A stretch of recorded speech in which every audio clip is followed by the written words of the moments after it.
The town seemed to be as peaceful as ever, the clock ticking away on yet another Thursday of my small 9-to-5 life. The days left little to the memory rather than sleep, work, TV, sleep, when you are already 34, and they all seem to blend in a kaleidoscope of apathy, yet not a carefree one. I had taken a nap on the living room couch and gotten up to fetch food from the fridge. For some reason, the one close by seemed to be the best choice, and soon I found myself in the local grocery store. Among the shelves full of essentials and comfort foods, I ran into Michael, quite literally considering my notorious clumsiness. He was quite the sight for our small town. In stature, more than one could say about me, niggle at my self-esteem that I could struggled, really, with my weight. He smiled kindly, already recognizing me from the times at the post office. "Anna Wright?" he inquired. I'm quite sure I turned beet red. Why did this always happen? "I'm Michael. I've seen you around," he continued. He was too nice. With that smile so disarmingly charming and those dark, piercing eyes, I was swooning helplessly. "Thanks," I mumbled, attempting to be funny. "You aren't too bad either." The cringe set in almost instantly. What could someone like that even want with me? And then he popped the question. "Listen, Anna, I was wondering, would you be interested in grabbing a coffee or something? Not particularly scenic. The shop, I mean. But the coffee is amazing." His eyes drilled into mine. I was baffled. Why would someone like him want anything to do with someone like me? In the end, all I could muster was a nonchalant, "Sure, tomorrow after work, is it?" And as usual for the town full of gossips, he walked me home. The thought had left me paralyzed. Was he serious, or was it some elaborate joke? Why on earth would he settle for a pasty office worker like me? The next day I found myself sitting at the same coffee shop waiting for Michael. I was nervously fidgeting with my nervous hands, not even sure he would show up. When he entered the shop, however, right on time, wearing that same charming smile, I felt as my heart relaxed. We sipped away the coffee and talked about work, life in our tiny town, and hobbies. Michael was quite easy to talk to, and the more we spent time together, the less I experienced my hang-ups. By the time we finished the evening, I discovered a bond with Michael that I had never seen coming. Perhaps this was just the start of something I hadn't encountered before. Fast forward a few weeks, and things with Michael were developing at an alarming rate, faster than I had anticipated. And here we were entering Giovan's, the most extraordinary and fancy place in town. Michael had argued we needed to have dinner because he had something crucial to talk about. And my heart beating high in emotion, I was waiting for him to start speaking, his beautiful hoarse voice cutting the nervousness in the air. He blinked and then shifted the wine glass in his hand. "We need to have a conversation," he stated seriously. A lump formed in the back of my throat immediately. "About what?" I inquired, anxiously feeling my heart pounding. "This is about our wedding. There are some extra things I have not accounted for, and I am slightly tight on cash." I shook my head, trying to comprehend what he was saying. It was not the picture of a romantic moment I imagined. "I'm confused. What do you mean?" "Extra things. There are about 20,000 extra dollars I need to get," he said. "I realize it is a lot, but this is for the extra stuff. Our wedding must be perfect, my love." I felt myself choking on my wine. $20,000, Michael. That is incredibly much money. Where was this money yesterday? I thought we had a budget." He reached and squeezed my hand. I know. "Anna, listen to me. I will be fine. This is just to plan our perfect wedding. Just need your help, that's all. We will sort it out together." The rest of the dinner passed in a blur. All I could think about was Michael's request that I had accepted to pay.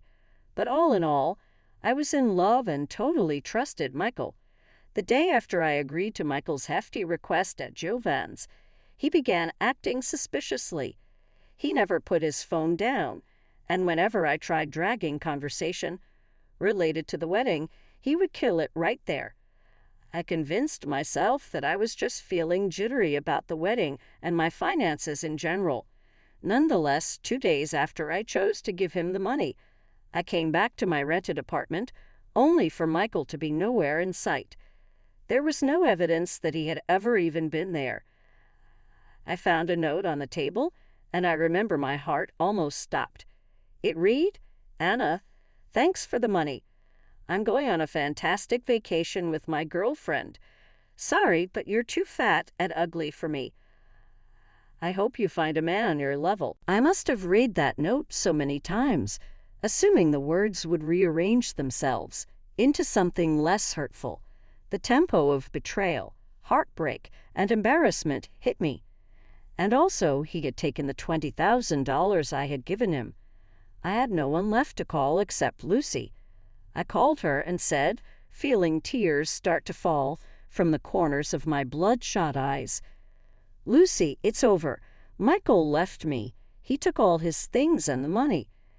And he left me a note saying he can't marry a fat girl." I was sniffling, and my heart was a dish rag, torn by emotional turmoil. That son of a, "Are you okay? Do you want me to come over?" It didn't take Lucy long to arrive, and I was still hysterical. She hugged me, allowing me to cry on her shoulder. "How could he do this to you, Anna?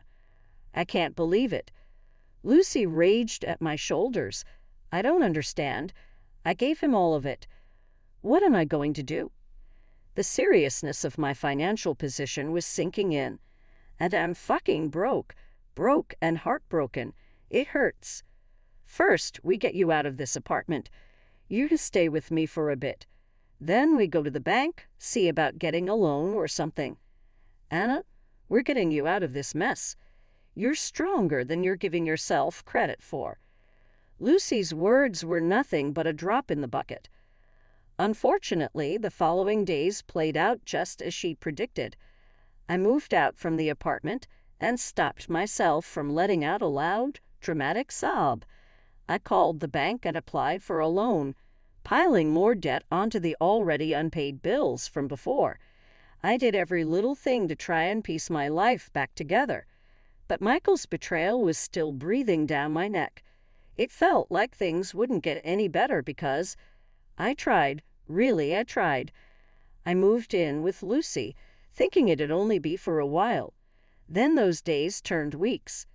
Every time I looked up, the burden that was what Michael did seemed like it was getting even heavier, not lighter. I felt like I just should have died when I got the news. It was easy, so easy. "I can't believe that jerk did this to you," Lucy said one evening. We were sitting on her couch, a giant mountain of debt papers in front of us, and just away, just left, not even caring about your debts. I took a sip of my tea that did little to comfort me. I was thinking of getting a second job. I could work at the diner in the evenings, maybe the gas station at night. Anything to start paying my debts back. "That's a start, Anna, but I've been thinking, maybe talk to a lawyer. Maybe there's some money there, and get some miles back from Michael." I shook my head. "You really think I have the money to consult a lawyer, Lucy? And let's be honest, Michael's achieved better than the whole leave town without looking back thing. Just vanished into thin air. No one knows where he is." The next weeks ahead turned into an impossible smear of job hunting, rejection letters, despair. Somehow, I managed to land a part-time job in the local diner, but even working there full-time won't help me earn up the money to cover even the loan. But I fought. I really did. And Lucy was there, and I refused. "I'm 34 years old, Lucy. I got this." And that was how a few months passed. I worked 2 jobs, and I was hustling to pay down the loan, So in a tiny apartment I found myself not saying goodbye to the comforting abode of Lucy.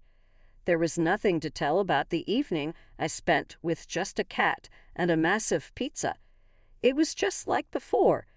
But then came the unexpected. The doorbell buzzed, and I assumed it was the pizza. Sliding a hand over my face to wipe the remaining tears away and pulling down my pajama top, hurried to open the door. I was ready to meet my partner for the night, a large pepperoni pie. But the doorbell was not from the pizza dude. Standing there was a delivery man with the biggest bouquet of roses I have ever seen. He seemed unsure of the address. Anna Smith, he hesitantly asked. Yeah, that's me, but I think you've got the wrong place. I didn't order the flowers, I answered confused. No mistake, ma'am. They are for you, he said, and handed me the card that tagged along with the flowers. My hand shook as I read the note. You are beautiful. I've liked you for a long time, but let's keep it anonymous for now. My heart skipped a beat. But who could have delivered them? I looked at the guy. Who sent these? He shook his head. Sorry, ma'am. I just delivered 'em. I don't know the sender, he said before leaving and closing the door. I stood there holding the bouquet and note, my feelings spinning, confusion, shock, but most of all, a glimmer of hope. It felt like a chance in the dark, like a hand stretched out to save me. I had to tell someone, and won't believe what happened. Lucy, you won't believe what just happened. I got flowers from a secret admirer. I shouted, my mind racing. What? On Valentine's Day? Child, spill. Lucy's voice was a mix of astonishment and curiosity. I proceeded to tell her about the flowers, the note, and embracing the magic of the moment. It was quiet on the other end of the line. Anna, this is absolutely amazing, but also a little creepy, right? Secret admirer and all, Lucy finally said, after a long pause, her voice filled with happiness and concern. I know it's insane, but right now I'll take amazing and a little creepy in my life any time. I replied, smiling for the first time in months. Touche, just be careful, okay? And hey, enjoy the flowers. You deserve to feel beautiful, because you are, Lucy added. I spent the rest of the evening awkwardly glancing at the bouquet on the table and letting my mind wander. This was just a gesture, and I wasn't ready to dive back into dating just yet, but at least this made me feel seen, valued, and most importantly, changed. For the next few days, I woke up waiting for something. Every morning, I would look out the window for a surprise delivery. Then, one day it happened. I was surrounded by paperwork when a delivery guy marched into our office with a package.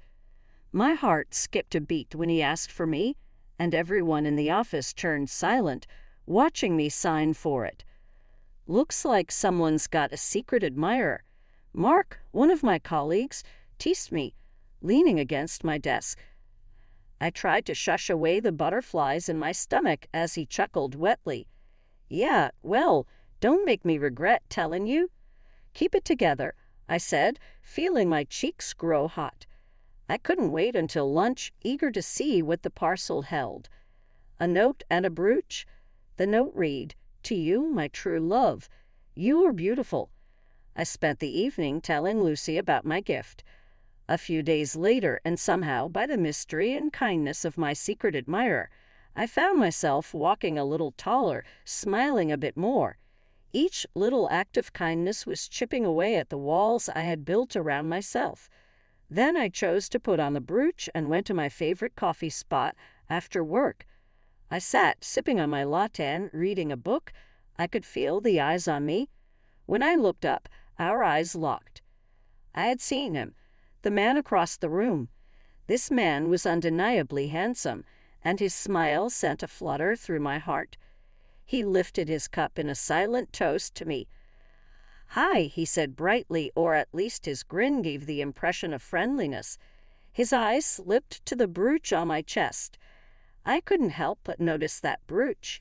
"It's quite beautiful," he remarked, nodding towards the brooch. I blushed. "Oh, thank you. It was a gift," I answered, a bit bashful. "A gift? Sounds like someone thinks quite highly of you," he says with a slyer smile. "Yeah, it seems that way," I replied, pushing my hair behind my ear. "Anna, I am Alex," he introduced himself. "Do you mind if I join you?" he asked, holding up the empty chair. "Not at all," I said, breathless. We talked for what felt like years, ranging from the mundane to the ethereal. Haven't connected to someone so utterly in years, but the question stuck at the back of my mind. Was he my secret admirer?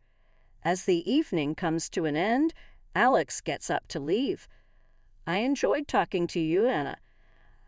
I hope we can do it again soon," he said warmly. "I'd like that," I said softly.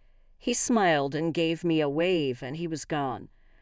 I sat there for a second thinking. Whether he was my admirer or not, one thing was intentional. I felt like I was alive again, and the next few weeks seemed to pass me by in an instant. Alex and I spent every waking moment together. We went on long walks, watched movies, and talked for hours about countless unrelated topics. However, the identity of my secret benefactor was still unknown. Instead, it hovered just at the edge of my mind, peeking through the corners, but not seizing my conscience. A few weeks later, I brought it up with Alex during our regular coffee. "Hey, can I ask you something? It is a little strange," I began apprehensively, fiddling with my spoon. He put down his drink and raised an eyebrow.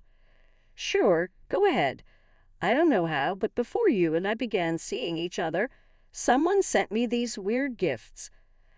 I always wondered if it was you," I admitted. Alex chuckled and patted my hand. "Oh, come on. I don't strike you as the secret admirer kind of guy, do I?" he inquired. I laughed, too, bittersweet relief filling me. "I guess not. I am more for the honesty route," Alex said before leaning back on his chair to sip his coffee. That was the end of the conversation. The following week, Lucy revealed the rest of the mystery during one of our movie nights. "Anna, there is something I want to tell you," Lucy announced, pausing the movie. Turned to her and noticed that she looked deadly serious. "Okay, shoot," I replied with an uneasy smile. She took a deep breath and squeezed the remote in her hand. All those gifts and the flowers and the brooch. It was me, Lucy said, expression tense, awaiting my reaction. My face must have been a real struggle to read, because her brow furrowed immediately after I tried to speak and couldn't. "You, but why? I just wanted you to feel special, beautiful, and amazing. I thought if you felt that someone was out there admiring you, maybe it would be you seeing yourself the way I do, you know. After everything with Michael, I just wanted the best for you. And you didn't have to do it. I know I didn't have to. I wanted to. You're my best friend, Anna. I can't stand to see you sad," she said, sounding like she was about to cry. We hugged. I held her in my arms until she stopped shaking. It was a type of hug that words can never encompass. When our tears dried up, I laughed. "You know, all told, you're the finest friend I've ever had," I remarked as he wiped the last tears. Finally, the danger posed by my secret admirer evaporated, allowing natural light to filter in from the special relationship I already shared with Alex. Lucy's generosity gave me the goal I needed to seek therapy, get back into it, and return my smile to my face. I didn't think about how many twists and turns I'd change in the next year and a half. I'd begun to feel like I knew everyone I wanted in my life, but before I knew it, the doorbell rang. The person standing outside stunned me with a baffled expression. It was Michael, my former fiancé, who apologized for his idiocy. "Anna, you look good. I saw your photo in the magazine calling you Employee of the Year, and I thought it was incredible." "Michael, what do you want?" He grunted. I made a mistake, Anna, a significant blunder. The model, and we aren't together because I believe about you. I was aware of the truth. Would you grant me an opportunity to reboot this? Reset. You left me with over $20,000 of wedding costs. I inquired, not purchasing any garbage. I know, I realize it seems nothing short of nonsense miraculous, considering my flaws, but I've grown, Anna. I've grown. When I see you enlightened, so successful, so beautiful, he whispered, smiling faintly. My response was immediate. You did break my heart. So how will you repay me for my debt?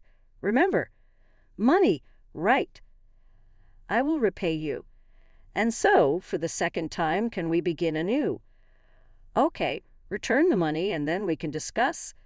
Indeed, my desire was revivification rather than power, but I desired to see if he'd do as he stated. Ultimately, Michael agreed, and just as he promised, he handed over every dime. The following time he arrived at my apartment.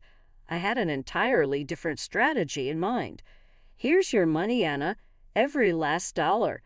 So what do you say? Can we try again? He pleaded with eyes full of hope. I took a deep breath and stared at the man I had thought I'd spend the rest of my life with. Michael, getting this money back is closure to me. But getting this money back doesn't remove what happened. You called me. What did you say? Too fat and ugly. And now your model girlfriend has dumped you, and suddenly I'm beautiful and charming. I could hear the bitterness in my voice. He tried to counter, but I raised a hand to stop him. No, Michael. I'm over you. I've found someone who loves me, someone who sees beyond my looks or achievements. I've learned that I don't need someone who only sees my worth when I am climbing up. I don't need a traitor. I shut the door behind him, finally feeling that weight off my shoulders. I turned back to the life I recovered from the ashes he had left me, a life overflowing in love, respect, and genuine happiness. Alex sauntered into the room, one arm looped around my waist. Are you in, Michael? Alex trailing off, sensing the atmosphere. I threw my arms around him, a smile spreading painfully wide across my face. I'm letting go of him, Alex. We can try to build the present, can we? Alex cupped my face gently. Yes, we can, he vowed with a kiss on my forehead. And just like that, the last chapter of my last was closed, freeing me to write a beautiful